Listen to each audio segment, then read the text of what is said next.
Hi, everyone. Today, in conversation with authors and also, well, someone special here. She has been here, actually. Lauren Panepinto. Some of you might know her. She is the creative director of Orbit Books. And of course, we have Fonda Lee, the author of my favorite trilogy, Green Bone Saga. So, hi, both of you. Hi, thanks for having us on, Petrik. Hi, Petrik. Yeah. It's been a So, while it has since been a while. It has been a I while. visited. We had such a good cover conversation.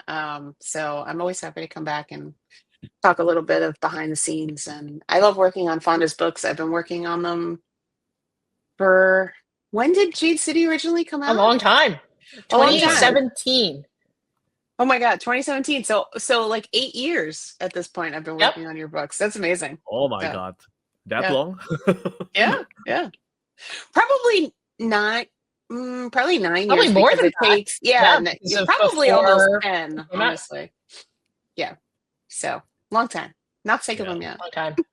And Fonda, introduce yourself, even though, well, everyone probably know already. The way to make a graphic designer feel especially old is if I know I've been at Orbit a long time when I start doing the 10-year anniversary designs of books that have come out. We're not there yet with Green Bone, but doing like special editions, doing 10-year anniversary editions, it's like when we did the 10-year anniversary edition of Leviathan Wakes, I was like, do I need to quit before we do this? Like, is my lease do not. Don't even speak that into existence.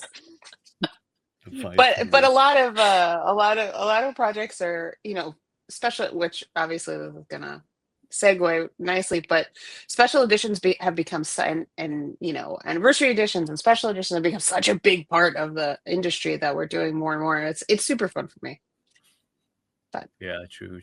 And Fonda, speaking of special edition, your books now have multiple now, like the Broken Binding, and then Subterranean Press, and then the recently revealed gold edition. So, how do you feel about all this?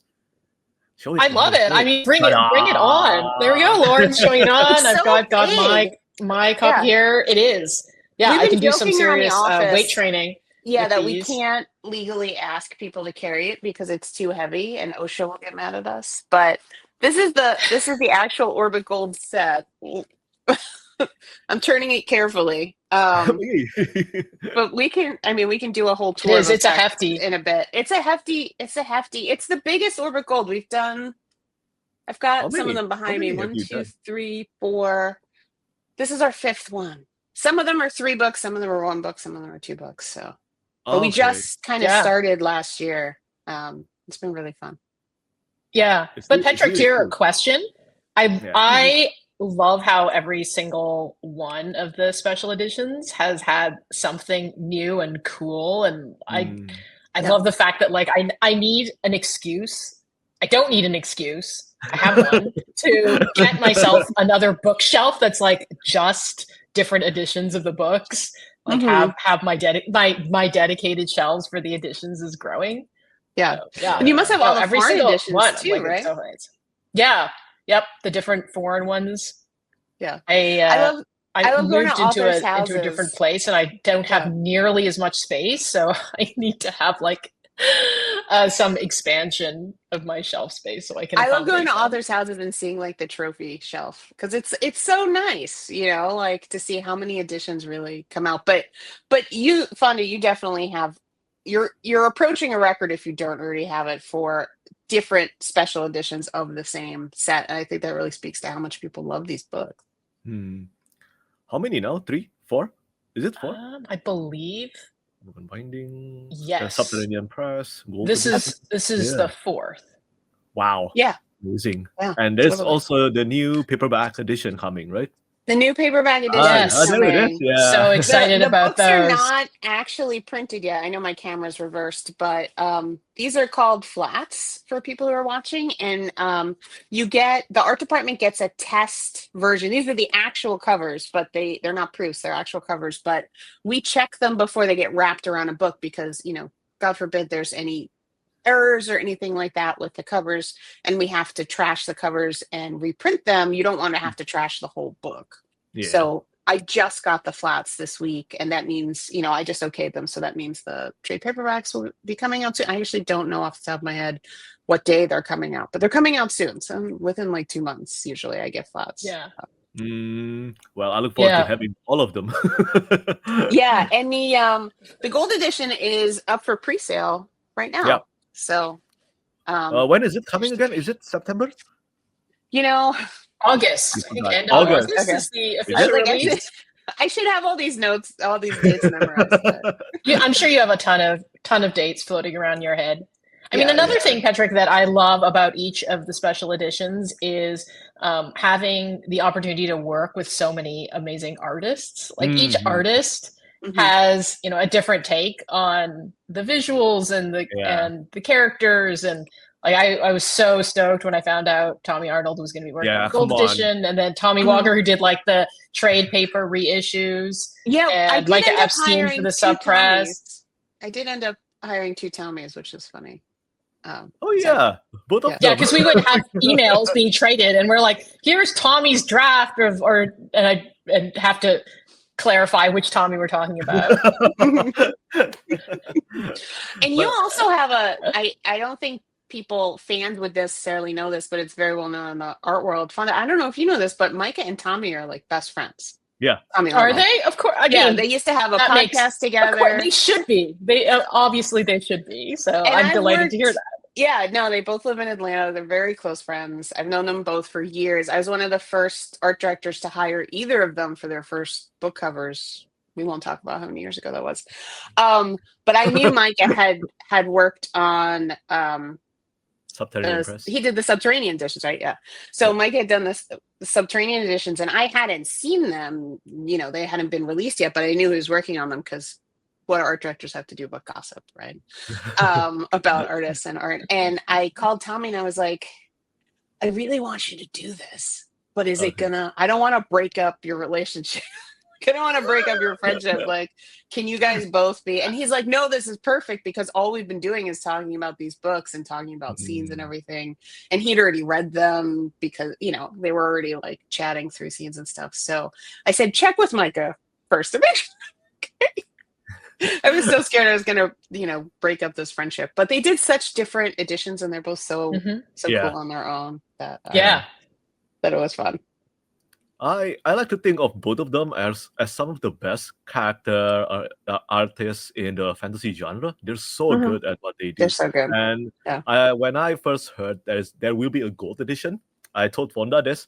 So when I first heard there will be a gold edition, I was thinking, so Randy Vargas already did, Micah already did. You know what? That's only Tommy's left. And then Tommy did it. I mean, there's a few more artists than that. Yeah, true. Out there, but some of my favorites. Yeah. Well, we got to go down at least Petrik's checklist of favorite artists. You really were in your them wheelhouse, Petrik. I know you have some faves. Yeah, and the gold editions, Orbit Gold editions, kind of started as a project to take some of Orbit backlist or recent backlist or past backlist, just republishing in deluxe editions, just like the highest, best versions we can of some of our favorite books that we've published. And the concept is, for folks that haven't seen it, you can go to like the Orbit site and see all the gold editions out. But we really wanted to do this kind of like storybook fairy tale kind of collected edition, just beautiful. It's a fabric cover, foil, gilded edges, all the foil, end papers. I know everybody on this call has seen them, signed, of course. And then I love that page. So I cool. love these kinds of books. They just feel so old school, collectible to me. But at the same time, I wanted the opportunity to work with some of the best artists in the biz, which I get to do, but like the best of the best. So we decided that the individual books would always look like this. They'd always be fabric and foil. And then the slipcases that the set belongs to, whether it was 1 book, 2 books, or 3 books, would be illustrated by, I don't know, someone amazing, somebody who matched the art. Fonda, I think I pitched Tommy pretty early. I didn't think that you would, there wasn't a lot of choice. I was just like, this is who should do it. And you were like, yes. So, but sometimes we have a couple of choices much. And, where we're kind of debating in house or whose schedule can take it. Like a slipcase, a lot of folks haven't worked on a slipcase before. It's like so many bits and parts, and making sure that each side works, and then we break up the sides of the slipcase to be parts of the interior art in the books. So it's a complicated job, and you want somebody awesome, but you need somebody that's gonna not be scared off by that size of a project. People have been very intimidated to do some of these editions. We did a Nora Jemisin Broken Earth, and the artist had a bit of a dark night of the soul that was like, I'm not doing a good enough job for this. And I was like, it's okay. You're doing great. Keep going. So it's been really fun.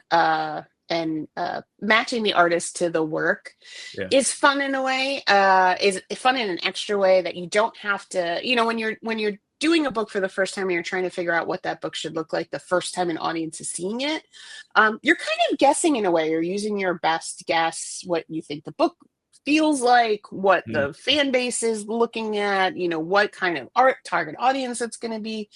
But we're really guessing. The original Green Bones were very type forward, and those were great in their own way. But over the years, people really wanted to see those characters, and I think that's why there's been so many special editions too. People are dying to see those characters, and there's been so much fan art, and you've done some, you've commissioned some fan art, we've commissioned some character art, things like that. People are just dying to see these characters. So when we were repackaging for both gold and the trade paperbacks, we're like, they have to be character forward. So it was really fun to match. There was never a question. We're showing these characters. Period.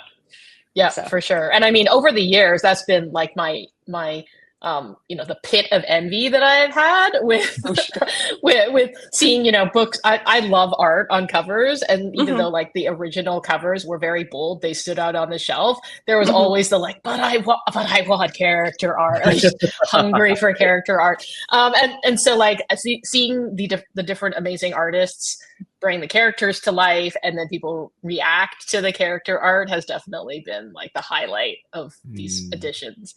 And people don't always agree. Like I'll see, readers be like, oh, that's exactly how I pictured this character. And then other people be like, that's not how I pictured this character. I'm like, that's cool. That's also fun because like it's the artist is bringing their interpretation, and people have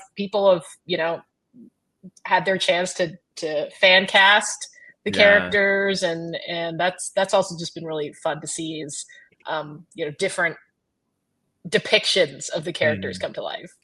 But how do you feel about all that though? I mean, some authors, let's say, I don't know, there will be some authors like this that prefers everything to be super accurate to the books. Let's say, for example, Gone Ash. I think that one is the one that got a bit of a question. Gone Ash in Micah's version is long hair.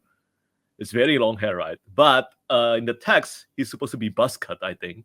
It's to be, if I'm not mistaken, that's the case.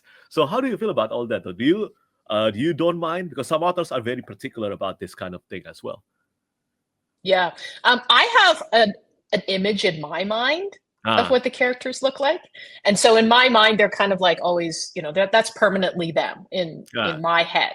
But I also think that it's wonderful that artists and readers read the books and they have an image in their own head of what those characters are. And when the artists express that, that's, even if it doesn't exactly match what's in my head, that's also like a valid interpretation of what's playing in their mind. So I like seeing like both readers and artists and fan artists depicting the characters as it's playing in their mind. So I'm I don't think that like a specific artistic interpretation takes away from like the accuracy of my text or takes away from like what's in my head. But I think that, like, for example, Gone Ash, even though like, the physical description of him with like the longer hair doesn't match like how he's first introduced in the book. I mean, he could have grown his hair out, but also like his vibe is very accurate, right? Like the menace that he exudes through that page, like the sort of that sort of look that he Oh, there he is. has. It's back there. Yeah, that guy. Yeah, Wait. Yeah, that guy. there he is. Yeah, there he is. Yeah. That look. I mean, so yeah, that looks like a lot like how I imagine God Ash in my head, right? Like a Dave Bautista kind of vibe. Yeah, right. Yeah, exactly. Like that's sort of the most accurate fan cast. But like Micah in the Subterranean Press edition, God has longer hair, but he really does like exude that like the aura, the like badassery of God Ash as he's like enjoying the crispy squid balls. And when I saw that pic, I was like, yeah, that is a very, very valid God Ash, because like I feel who he is through the page. So so that's cool. Yeah. It's tough. Fans also have really strong opinions about everything, as they should. Everything.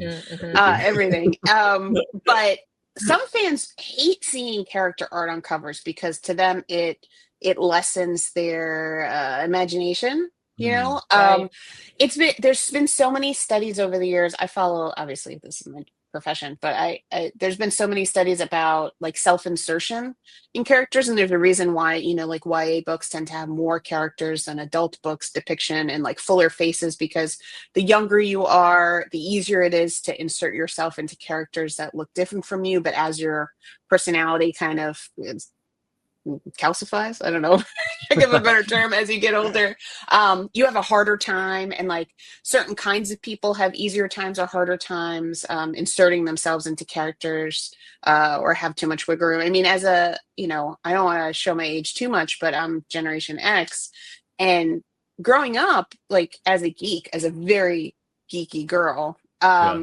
you know, I had a lot of trouble finding girl characters. You know, like I saw Star Wars and like Princess Leia is great, but I didn't want to be Princess Leia. I wanted to be Luke Skywalker. And it wasn't, I just got used to, like, I had no problem self-inserting my character, you know, into the Jedi character or whatever. But other people have trouble, and the older you get, the more trouble you have, and you know, there's other factors. So, you know, we're always trying to walk the line and figure out, you know, when we have a book originally, is it better to do like an all type cover for a book, or is it better to have the characters and, you know, things like that, especially when characters are alien or something like that, and you really want to make sure you're not getting it wrong. You know, sometimes that'll have, you know, impact. True.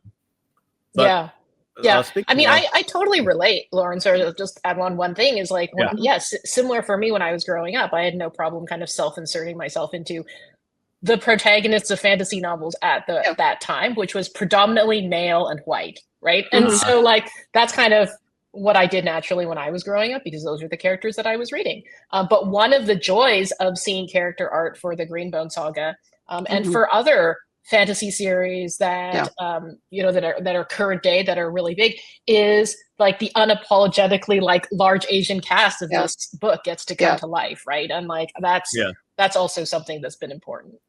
Yeah, and absolutely in the choice to depict, you know, whether we're doing a character or not, if there's a issue of representation, if it's not like, we really want people to have joy in seeing themselves reflected in a fantasy novel, especially groups that haven't been reflected much before.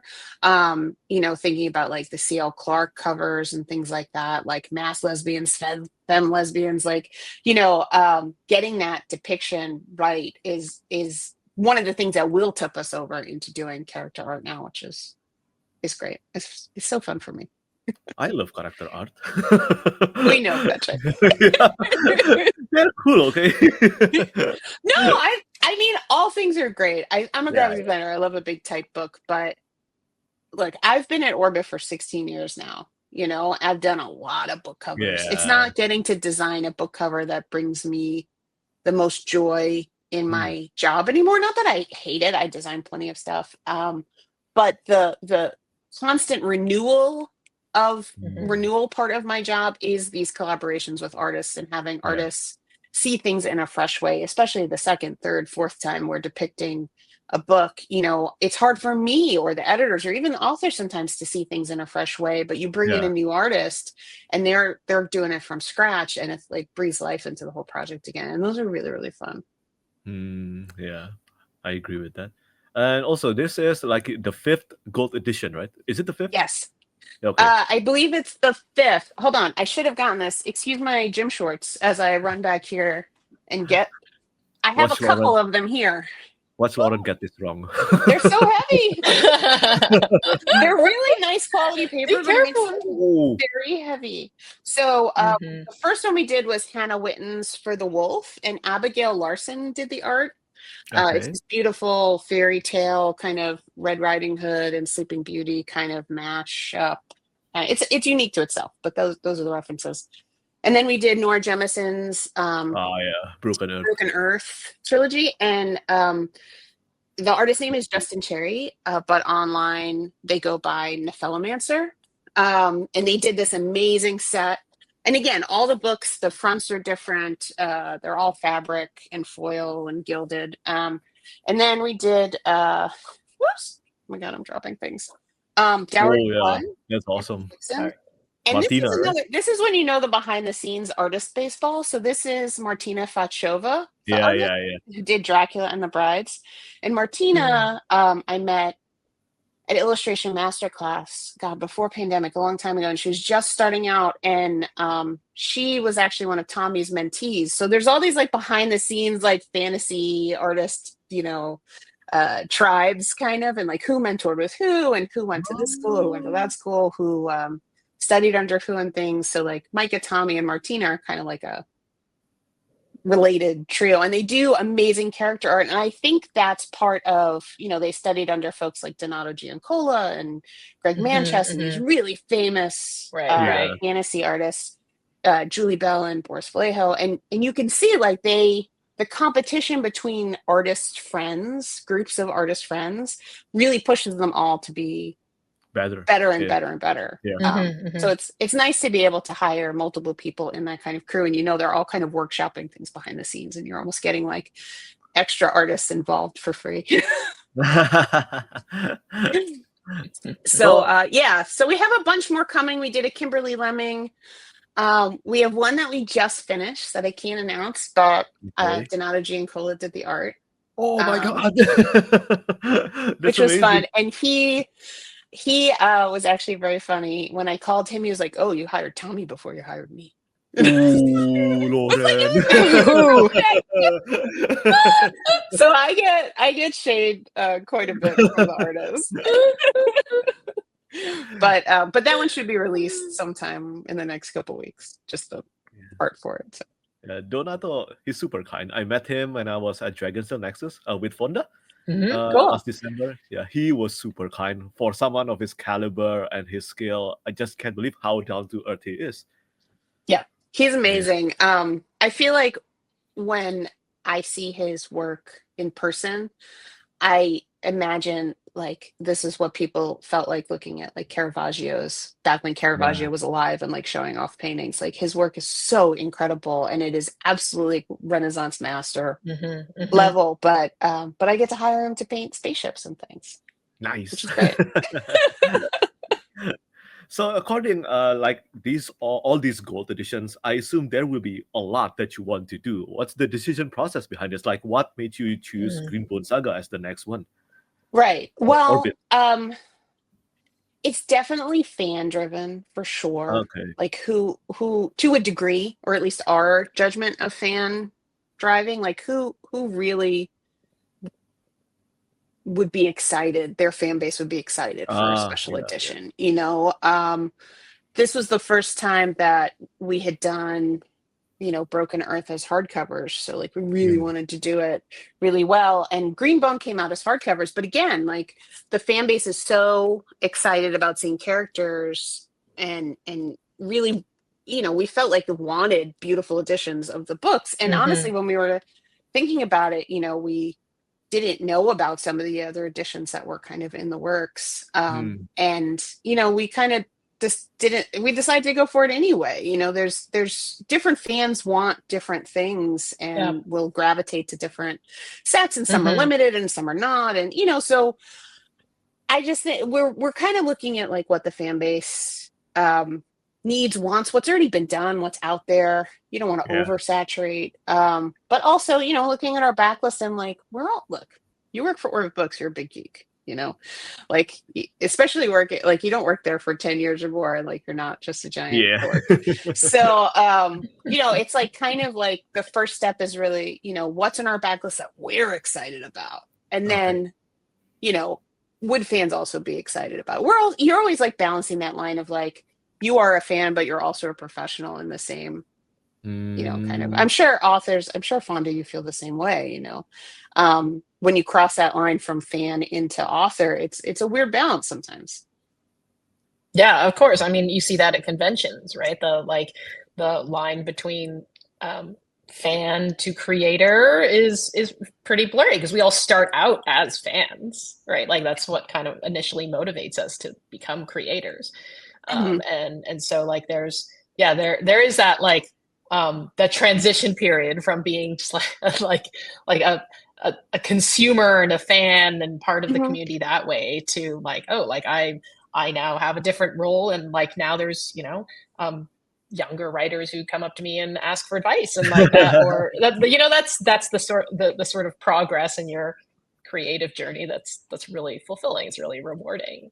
And I also to Lauren, your point about like special editions and it being driven by the fans, that's just so true, because I each of like the editions, I always, every time one of them comes out, I later on get emails from people being like, I missed this, like when is the next one? Like, is there going to be a reprint? Is there going to be right. Because the thing that's been so fabulous about the readership for this series is that people discover it largely through word of mouth. And so like it's always super satisfying when I meet someone at a signing or at a convention or at a book event, and they're like, I just heard about your books, and they came out almost 10 years ago. But my best friend read it and introduced it to the book club, and like I binged the whole trilogy in like 2 weeks or something like that, and like, when is the next special edition coming out? So it's been great that there have been these moments, these like times when a new edition comes out or new art gets released, when people who are new to the series get a chance to jump onto the bandwagon. And so it's not like they're competing with each other, because they each have their moment in the spotlight. Yeah, no, it's true. And it's so different designing and conceptualizing what a front list looks like, versus backlist. So front list is when the book is coming out, kind of to trade. But even later editions, like these are technically, since we're re-releasing them, they're backlist, but they're kind of front list for a little while again. And we have to assume that these aren't just for fans that know the books. People are going to see them for the first time. We're trying to appeal to these books have really gone beyond genre, and people who aren't necessarily thinking of themselves as sci-fi fantasy readers are reading them. So again, that informed the decision, of how we depict these characters. Whereas what's nice about the Orbit Gold sets is you can just head straight for the fan base head on, because these are sold direct to consumer through the Hachette Books site, and that's the only way you get them. So like, do you know how cool it is to design something with like no type on it? I never get to do that. Just type on the books, and that's honestly what makes a lot of the artists so excited about this project. They're like, we get to do a book illustration with no type on it. And I mean, we always have a little quote. So there's always a quote on the spine, but that's minor. That's like a teaser kind of thing. And that gets the artist really excited too, and gets us really excited. But like, it's very rare that I can just aim straight in art direction for the fan base that already exists for a book, rather than worrying about, okay, what about the people that are seeing this book for the first time? What about the people that are seeing this book in an indie bookstore? What about the people that are seeing this book in a Barnes and Noble? What about the people that are seeing this book online? You have to balance all those things, but these gold editions are almost like a gift to me, like 15 years into my career, to be like, okay, you can just focus on one thing and making a set look as cool as you possibly can. So good. Yeah, true. There's a lot of things to consider, especially for new release, right? Yeah. Totally. So, that's why it's been so exciting to also see the trade paperback reissues, because it's a different vibe, and I love the contrast between them, right? Like the trade paperback reissues are like Tommy Walker has such a distinctive style, and it's so like cinematic, like movie poster-esque. Right. Like I just can't wait to see that on the shelf. That's the number one thing I hear from people talking about these books, either when they're, recommending them, or they know that, or they hear that I've worked on them. They're like, oh, they're like movies in my head. They're so cinematic. So we really did try to find two different ways to do cinematic. Like these really feel like movie posters, with like the silhouette and then the scene. And then the second Tommy and I started talking about this, he's like, I want to do this like an old Drew Struzan, poster, and kind of like make it feel like so cinematic, and like, movie montage posters, like those like Indiana Jones kind of posters, like that kind of era. So everybody, it's funny to see it, like you say, everybody says cinematic, but that means something different to everybody who says it for different true. So it's really fun to have these both coming out at the same time. Yeah. Yes. And how long did this process took? Like from the beginning, from the conception for the Green Bone Saga Gold Edition, why not Jade Edition? Should have called it Jade, man. I just thought about it. It's very true, Petrik. Yeah. How long did it take? That's true. It should be the Jade Edition. Maybe that's the next one we'll do. The Jade Edition. Okay. That's the 10-year anniversary, Lauren. We've got our 10-year anniversary. 10-year anniversary Jade idea. Edition. The Jade Edition. Honestly, like a repackage like this would be for a 10-year anniversary, but I think if we kept character covers from the fans for any longer, they'd kill us. So we couldn't wait for 10 years. How long did it take? A gold edition probably takes a full year in conception, and then the time it takes to print and get to market. Okay. So, a regular book, like a regular frontless book, usually takes, for art, editorial's working sooner. They're buying the book, they're acquiring, they're editing, all that stuff. Art, we're usually working like a year ahead. So I'm working on summer 26 right now, and it's summer 25. So gold edition takes about a year to do, sometimes a little longer. Again, the slipcases are very complicated. And sometimes it takes the artist a while. It's really like 3 or 4 full illustrations that have to work together, and you're figuring out how they connect on the top and the bottom. So they do tend to take a long time, and we are working with artists that are very in demand.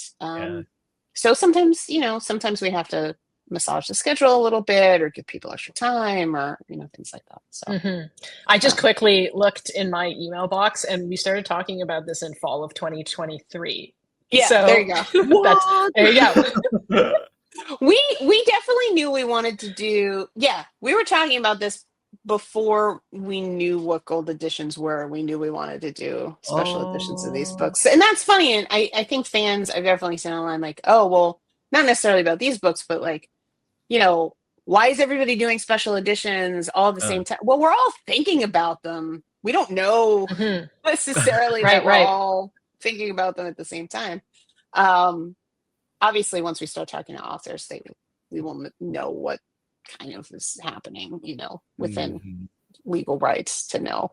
But it takes a long time. Like I said, the pull for these, we feel the pull for these books needing a special edition, even beyond a gold edition. And whether something gets a special edition, like the Expanse got 10-year anniversary editions, and those aren't boxed up, they're individual editions, and they have the foils and the special edges and everything.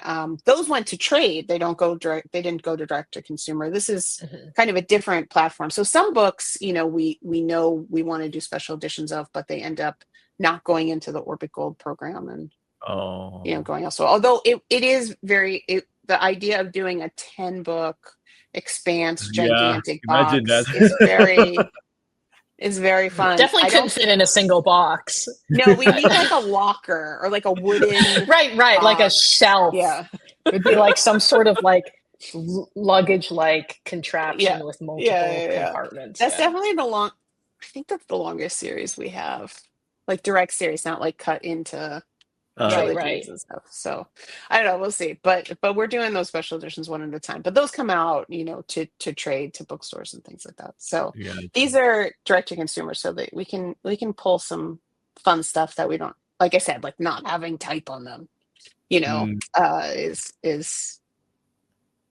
is such a joy to a designer that always, you would think that as a designer, I would be upset that there was no type on it. But I just love being able to get out of the way of artists sometimes. If you trust an artist and you trust your collaboration, the best thing for an art director is just to kind of let them play and see what they come up with. It's very fun. Sometimes it can get a bit annoying having to do some typography, like, please leave some space here. I know, Petrik, you have experience as an art director now, so you can feel my pain. It's a pain. I'm so sorry to do this, but can you leave some space here? Yeah, for sure. There's some fun. I mean, there's some really fun parts of art direction. It's definitely like herding cats. Artists don't always like to be more so than authors. What I wonder what more so than more authors. Difficult to do with. Yeah. Really? See, okay. All right. Authors are, even though some are better at keeping their dates than others, they kind of are understand the concept of, like the life, the arc of a book. And usually when they're working on one book, they're just working on that book. Maybe they're doing edits for another book, and but it's kind of like they kind of follow that arc. Artists are kind of like in and out of different projects. You'll do sketches for one, you're getting feedback for another. Somebody moves the book up, somebody moves the book back. A film comes in and wants you to do sketches for some Marvel film. So it's a lot more management. They're juggling a lot, right? They're juggling a lot more. And a project like this that's like big, and books move the slowest. There's a lot of like hurry up and wait for an artist. They'll hurry to get sketches in, and then approval could take a week. Approval could take 6 weeks. Like, you never know. You could go back and do more rounds of sketches. So you're really kind of trying to like co-manage the artist's workload. Sometimes that they can or can't tell you what else they're working on. The artists that we work with in fantasy, they're working on magic cards, they're working on films, they're working on video games, they're working on all kinds of other stuff at the same time. And a good art director will try to help manage that, with them. Okay, when do you really need this? When are you in trouble? Like that kind of stuff. Right. Yeah, I definitely get that sense just from the projects that I've been involved in where artists have been hired, is that like the short list of the artists you want also has to match like the schedule for the book and the artist's schedule. And so there's all these emails that are like, well, Fonda, which of these artists are you excited about? And I'll be like, oh, I would really love like this person. Well, they're not available until like September. And, so there's like trying to, like, lot manage. Of that. Yeah, for sure. And then, life stuff like, COVID has thrown so many wrenches into so many book projects, and we're all just, as an art director, you have to know when to push and when to work around. Some things happen, and there's no fighting it. If somebody's too sick to work, they're too sick to work, and sometimes that's when books move back, or like I'd say the number one sin to fans in cover design is changing the artist in the middle of a series. Yeah. And I will say that is, and it always hurts me because sometimes I just want to get online and be like, you guys don't understand. We never want to do that. Like, we never want to change it. Like, we know how you guys feel. We feel the same. Right. But sometimes life stuff happens and the artist just can't do it. And we can't wait a year. Or the artist gets sick, or a million different reasons. But like when an artist changes mid-series, like it is always as horrifying to us as it is to you guys. It's never something that we're like casual about. I wish fans sometimes I wish fans. I have a very thick skin. I've been doing this a long time, and I've come to realize that no matter what you put online, I know authors know this too. No matter what you put online, equal amounts of people love it, hate it, whatever. That's right.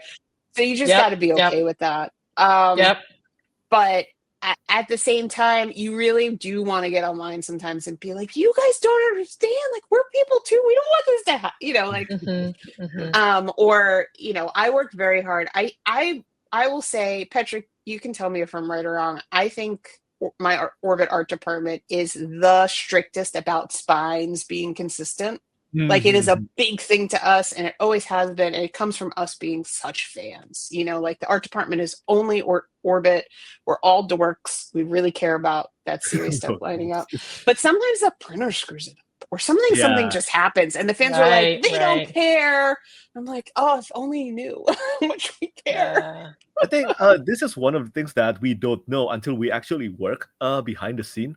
Like, I didn't know about this kind of things as well until I work as an art director as well. And then there are just a lot of things I want to say in public that many people got it wrong, but we're not allowed to. No, you can't. Yeah. That's my if there's still an internet and a TikTok by the time, or or Instagram by the time I retire, all the stories are going to come out. Not to trash anybody, just like the behind the scenes. Like, okay, this is why this actually happens, and I can't talk about it now. You can't like throw people under the bus, and I'm not going to like air people's personal business. But like sometimes I just wish there was somebody online that like was explaining this stuff, but you don't know it until you work for the company. And then like I'm not gonna reveal secrets about an artist or an author, or you know what I mean. Like it's not just legalities or not, it's just being a good partner and being a good collaborator. But I do wish the fans understood sometimes how hard parts of the job are that they don't necessarily even know exist. Things like dumb things we were talking about recently is the when the spine kind of wraps around to the front of the book or the back of the book or something like that. It's the like when the spine looks like it was the wrong size and people are like, oh, they're so sloppy. I'm like, no, paper actually grows. If it's humid and it's printing in a humid place, the spine grows and you don't know what the weather is. So so every spine size, especially on a trade paperback, you're guessing like how thick the paper is going to come in from the mill, how humid it's going to be, not only when it's being printed, but also when it's being shipped. So if you ever see a cover and the pages creep past the cover, the front cover, it's because the pages on the inside they're not coated, so they absorb humidity more, and they will literally grow like an eighth of an inch past the front cover. Like it's trimmed at the same time, but the cover is coated and the inside is not. And fans are always like, oh, this is so sloppy. I was like, there's literally no way to control that.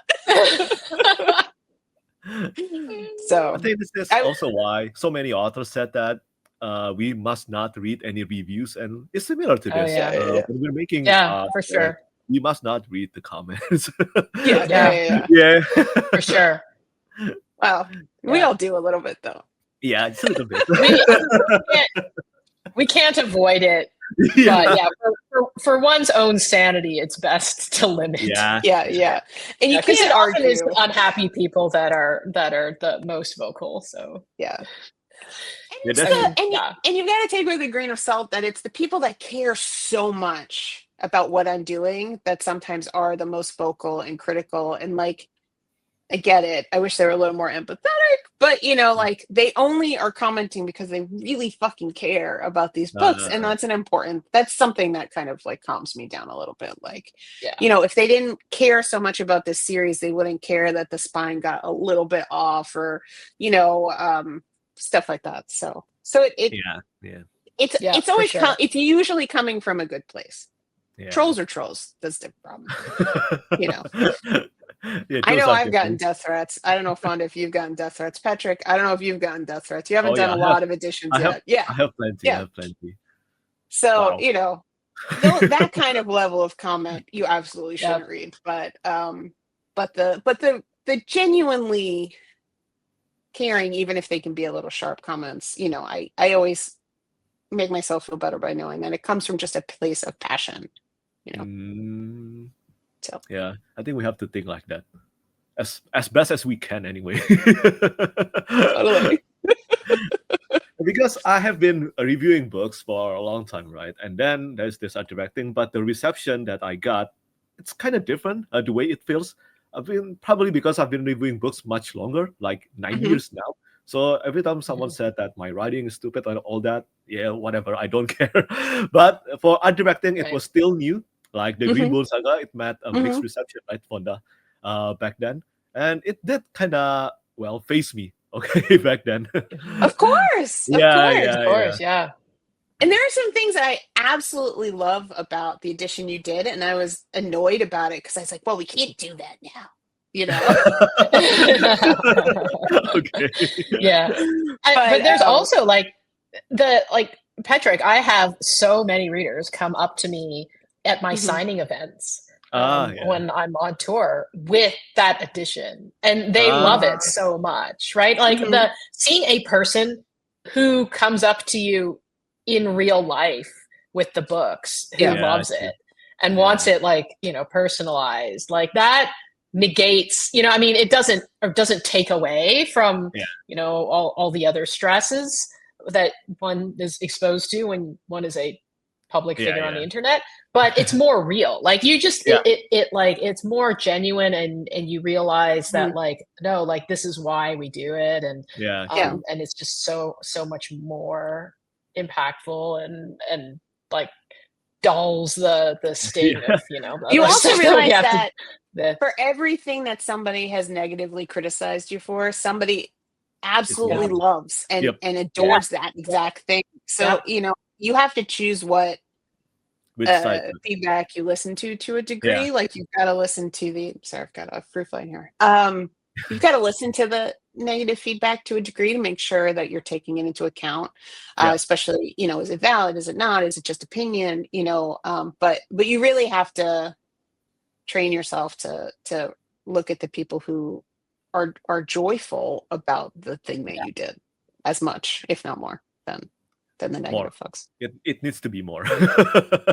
Yeah, for sure. Yeah. Yeah. And I mean, I certainly definitely like that feeling is super valid as an author too, because Yeah. they're the things that some people love about your writing is going to be the thing that other people hate, and like Yeah. like Yeah. at the end of the day, like that you're the writer that you are, and Yeah. you have to put out your authentic voice. And what is funny is like you go from I bet this is true in art as well, is like you go from being underrated to overrated overnight, Ooh. right? There's like no point at which you are For just sure. like rated, right? Like you at some point you have a readership or an audienceship that is Mhm. like, oh, like this is all great, and like why aren't more people talking about this? And then you do see Yeah. success, you see an audience, and people are like, wow, this is, I read this because of the hype, and it sucks, and why is every You're not the underdog anymore. so yeah, there's no exactly, and it's like a switch rather. It Yeah. feels like that, It's not at least gradual. Yeah, for sure. in your career. Yeah. Yeah. The and Patrick, you and I are lucky. I know you probably haven't done enough art direction projects yet for Mhm. this to take into effect, but I promise it does happen. I'm working on 50 to 100 projects at a time. So, although the wound can be, sharper than you think if somebody Yeah. goes after something you really like put a lot of work and care into, at least I have 50 to 100 things to spread it out by, Yeah. an Yeah. author. Right. Especially if it's your debut, like you've been working on that Yeah. for so Yep. long. And that's Oh, what for I sure. that's what I teach my team too. You know, authors have I think a lot of input in orbit. Fonda, you've worked with more publishers than just us, but what I hear from authors, what I hear from folks that have worked at different houses and things is orbit tends to have a lot more author input than a lot of places, and that's very much from my philosophy and our publishers philosophy. We're very collaborative, and I really like the best thing in the world to me is when an author loves their cover art. you know Mhm, um mhm. you want to please the authors and the fans Yeah, more than true. anything. And I love hearing that an author loves their work. But I teach my team, we're working on in a season, so there's a couple seasons here, but in a season we're probably each working on 10 to 12 books at a time for Mm. 6 months or so, however long it takes to work through that season. An author, especially a new author, will have probably been working on that book for 5, Many 10, years. maybe even 20 years. Sometimes those first stories like are really in your head for a really long time. And we have to be really respectful. You know, it's like insulting somebody's children, you know, not that we're insulting them, but like you're, you know, we're kind of dressing their children. This metaphor is going weird. But you know, it's, you know, one of a dozen to us sometimes, and we're just trying to get that cover done and get everybody approved. But, you know, it's that really important child of the author, you know, and you've got to be really respectful of that. And that's why I think that thinking about that is why I care so much about authors having as much input as possible, you know. So some authors don't want input. Some authors are very like, do it. We trust you. Do what you want. Like some people don't enjoy. It's too stressful for them to think visually. They're such words people. So it really runs the gamut. You know, like everybody, I think, assumes that authors want as much input as possible, but some really don't. Some are just like, we trust you. Show us what you're doing, but like we're not going to say anything. You know, it's. I think it's like stressful for them. You know, so I respect that. You know, I kind of meet authors where they are. You know, so yeah. I mean, I really feel that it's valuable to have a balance because I absolutely agree. Like as an author, the cover is what makes your book feel real. Right? Like you spend so long, years with this story in your head and the characters and like wordsmithing every line of this book.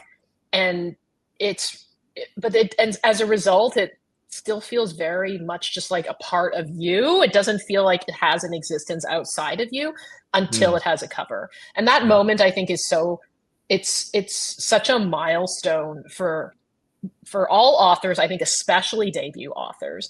I would say like the moment you see your cover is even more validating that this thing is a real book than like the day you get your book deal, because you're part of you is still like, yeah, this could be fake, like this could be a fever dream that I wake up from. It's just words. It's not a thing. Just words. It's not real yet. But like I think getting your cover, seeing your cover is so important for authors.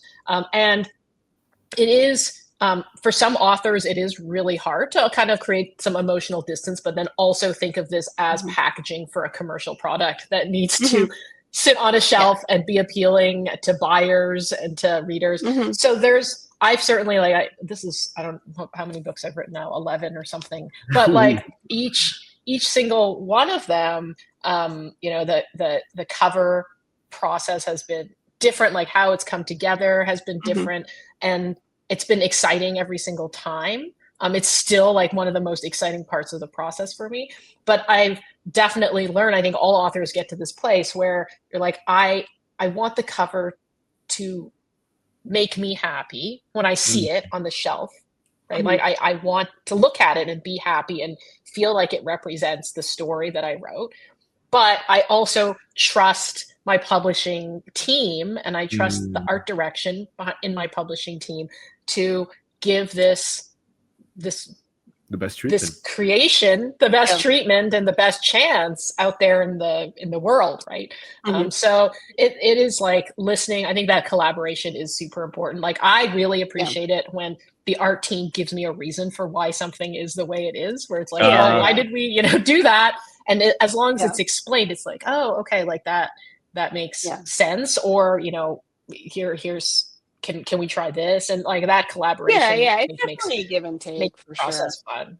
Yeah. And we're also playing like, I love getting on the phone with authors. All my editors know, like if they're having trouble explaining something or whatever, like I'm happy to talk to authors directly.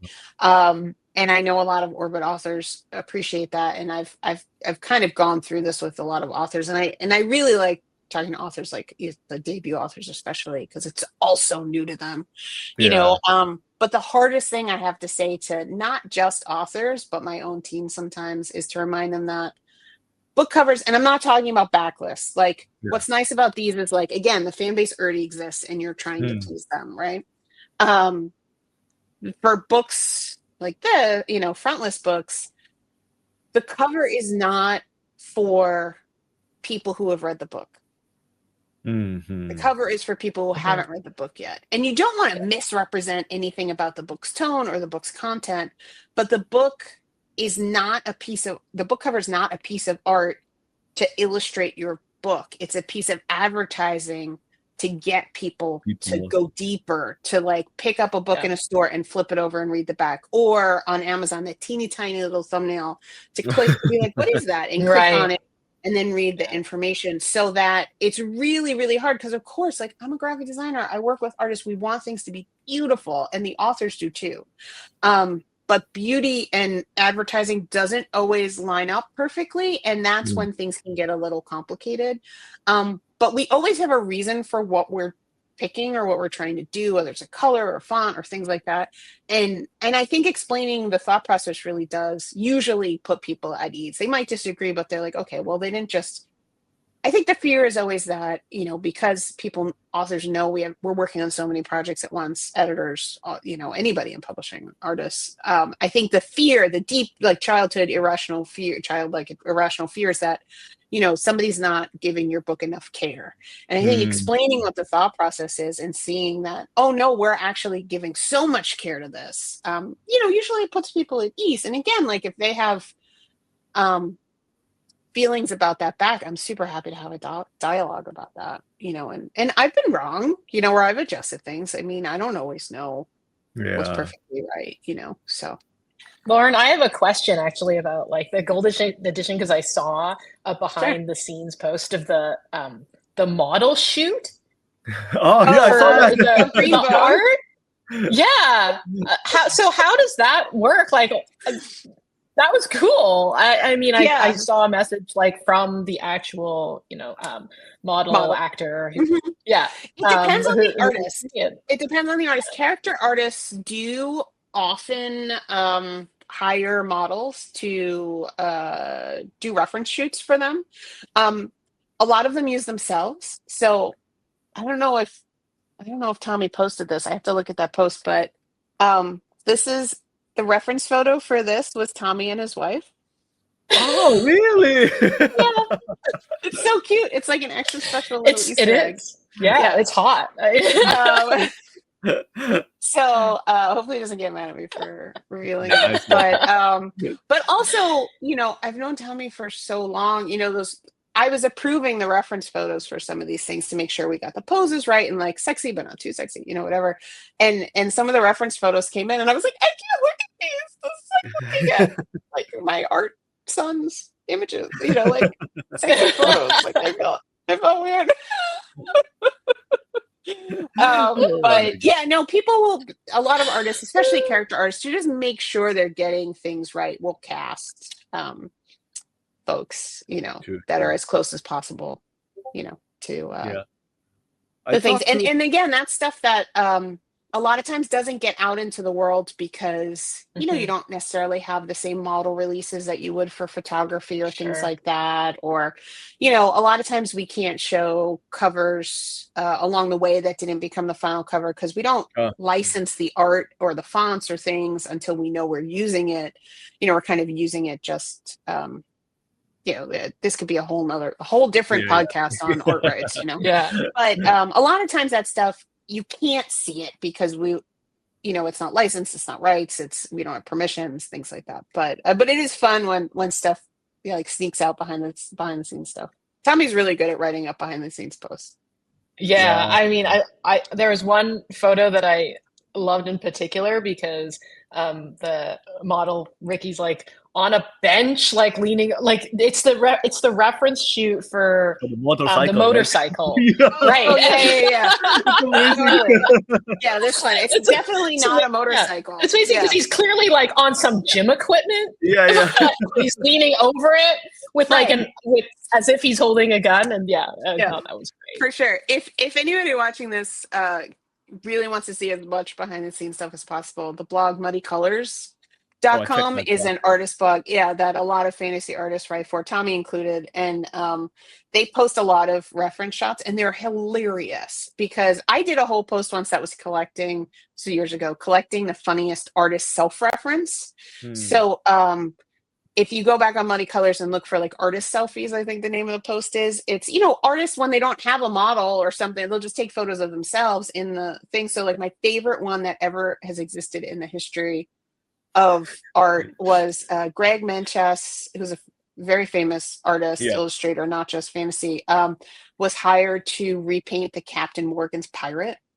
And the reference photo for him dressed up in the Captain Morgan's pirate outfit is on Muddy Colors. And it is incredible. Every time I see Captain Morgan's rum in the store, I'm like, that's Greg Manchess. So great. And he's like got his foot up, and it's supposed to be the barrel or something that Captain Morgan has his foot on. It's a kitty litter box. Great. It's so good. So a lot of that. So that happens. Anyway, go to Muddy Colors. You can find it. Is that your website? It's not my website. It's run by Dando Santos. He's another famous fantasy. But I've been writing for it for 12, 13 years now at this point, and we're friends. So I kind of take a bit of an admin role. But no, it is not my blog. I've just been there very long. It is an amazing resource though, like for artists and the genre in general. It's really great. It's really great. Yeah. It's all like the fantasy artists that are doing magic cards and book covers and films and things like that. So yeah. But I do check that post that Fonda mentioned. I actually talked to Tommy 2 days ago. Yeah, he mentioned how much fun he had working on this. The Green Bone Saga, and he talked about that photo shoot, and I was laughing at the same stuff. Basically, that motorcycle scene is just so cool. I know, he had so much fun, and that's been a big part of the Gold Edition's process too, which is my favorite thing is to get artists to do what they want to do, and not just like about the book, but also, like Tommy has really wanted to do stuff that was like an homage to those older kind of Drew Struzan movie posters and do something really cinematic with a lot of characters, and he doesn't necessarily get those kind of jobs all the time. So it was really fun to do that. The Dowry of Blood, I mean, Martina Fetchova's work has always been sexy, but it has never been this sexy. And she got to kind of really push the envelope. I will say Dracula was sexier than this when the sketch originally came in. I don't think I can share that, but we had to cover him up a little bit. I remember actually having that same conversation with the Green Bone Saga Gold Edition, because the original sketch that Tommy came in, they were Hilo and Wen were a little more undressed. And we were like, okay, can you at least be where do we go here? Can you be shirtless? right now. We're aiming for R, not NC-17. And then but Martina's been doing, it's fun to see work that I've pushed or given artists the platform to do kind of reflected back in their other work. So she's gone on to do some sexier stuff recently. And like it's nice to see stuff that you've helped push artists to do in affecting their their greater body of work, which is really fun. I like giving artists that the space to experiment, because a lot of times artists are hired to do what they do. Like I want it to look just like this, or I want it to look just like this. And I really like, I mean, I'm spoiled. I've been doing this for so long. I really like being like, what haven't you done, but you really want to, things like that. Like, I love having artists who have like, and again, you have to have a relationship with the artist, right? You can't just like pick somebody out of the blue. But, I talk to so many artists so often, and it's like, okay, well, if they're saying to me, oh, I'd really love to work more graphically, or I'm a character artist, I'd really like to try a landscape or something like that, given the right amount of trust, and also the understanding that like, go ahead and try it in sketch. If it doesn't work, you got to be able to fall back, but I love trying that. I mean, the most scary version of that I think I ever did was when I was first working on Anne Leckie's Ancillary Justice series. John Harris was doing the painting, and John Harris is like 75 years old and like an absolute icon of space art. And I'd met him a couple times, and he's lovely, and he's famous for like just just really vibrant colors and, like very, not rainbowy, but, and I said, I really want you to paint this. And we're going to do one painting and cut it up into 3 parts. It's going to be super cool. But I want you to paint it with a super limited palette, like almost like grayscale with like a little pop of red. And he was like, yeah, that would be so cool. I can't do his accent. He's British accent. He was like so into it, but I was so scared to like tell John Harris like not to do what he normally does, even a little bit. I was terrified to get on the call with him. And he was super into it. It was great, and it came out really well. But like, who the fuck am I? Like, especially then, I was like even 10 years ago at this point. Some like kid like telling these like absolute icons, what to do. I definitely still get in my head about that sometimes. Thankfully, like the artists that have been around the block that long are generally like some of the just nicest people, and they really understand the biz, and they also are kind of looking to be challenged. Like when you get to a level of like Donato or John Harris or somebody like that, like people are just like, hey, do your thing, and they do. But they're also hungry for that collaboration too. They're hungry for somebody to like bounce ideas off of sometimes. So that's really nice. Yeah. I mean, another thing that's just been so fun for me with like the different editions of the Green Bone Saga and the fact that the series has been out for several years now is the collaboration with artists kind of has some recurring characters, which is cool. Like Cheris Loki, who did the covers for the Sub Press edition, got to be involved in redoing the maps and the spot and the sprayed edges for the Broken Binding edition, and like that's just been super cool because I'm like seeing. It feels like they're part of the clan, like they're part. It is like Green Bone Saga legacy, and like it's that has been that's. And that's what's fun is it shows. Once you start seeing behind the scenes and seeing how small this world of fantasy art really is. So Cheris Loki was in Smart School, an illustration masterclass, which is a program that like Tommy came through, Mikey came through. It's a lot of famous artists are kind of like doing these mentorships. It's a great program. And Cheris came through that program, and I forget what class, it might have been Dan Dos Santos's class or something like that. She said that she was really into doing maps and did a map as an assignment of a book that was an old Orbit book. And I loved it so much that I hired Cheris to do a couple of maps over the years. And they also do cover design. But I had this insane concept for a map for Hannah Witten's Foxglove King series. And it was stained glass. And I was like, I don't know that we can make a map out of stain. Anyway, Cheris absolutely knocked it out of the park. And then that informed what she did for you, Petrik, at exactly. Broken Binding. So it's nice to see. And that's exactly what I'm talking about. Like you kind of like give an artist the opportunity to like grow into this thing. They absolutely kill it. And then it becomes part of their styles, their body of work. And it's so fun to see. And I love what she did for you guys. It's so cool.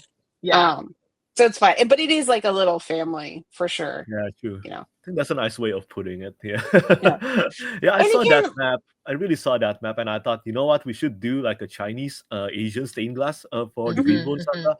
And Charis was just so all over the moon. Oh my god, I'm so happy with this. It came out. Those edges came out so nice, and as much as I love they were so nice. They're so cool. As much as I love the gilding on these, it's so metallic and beautiful, and that's what we've decided to do for all the gold editions. They all have that gilding. It's those designed edges were really cool. I was definitely jealous when I saw those. I was like, but it happened because of your map. No, but right? So it's like and that's what it's like in the good parts of the art world. Again, fantasy art is much more family like than some other kinds of art. But I was both proud that she kind of pioneered that style with me, but also jealous that you got to use it that way. You could be happy and jealous at the same time. Absolutely. For sure. Oh my god. So. Well, this has been amazing, and we have talked for more than 1 hour now, apparently. But just to wrap things up here, so the Green Bone Saga will be having a gold edition that Lauren and also Fonda has right now. I don't have one. I will It's definitely own it. pre-sale I'll steal now. it. It's pre-sale now. Go to the orbitbooks. Yeah. .net. I think it's orbitgoldeditions.net, but I go think to so, the yeah. website and it'll come up. But yeah, sorry, I didn't mean to interrupt. I'm promoting, and then also these. Yeah, and also the paperback edition. If you cannot afford the gold edition right now, don't worry about it. There is still the new trade paperback edition, which is pretty cool as well. Yeah. Yeah. So. And for Fonda, just to close it up, when is your next book? I know people will be asking me about this. If we're I know about it. Come on.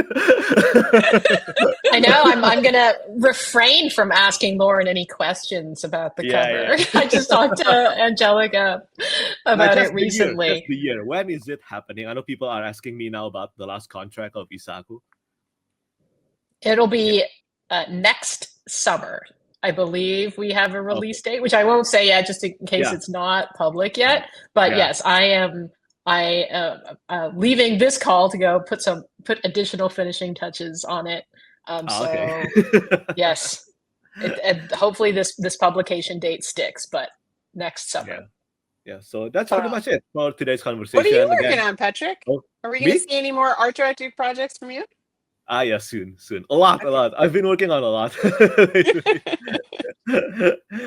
But yeah, seriously, it means a lot that both of you came to my channel. I know that I have invited you both once, I think. Both of you once, right? I think to my YouTube channel. And it's great to have both of you in one conversation like this, talking about art stories and everything. Well, thanks for having us. Thanks for having us on, Petrik. Yeah. It's always great to talk to both of you.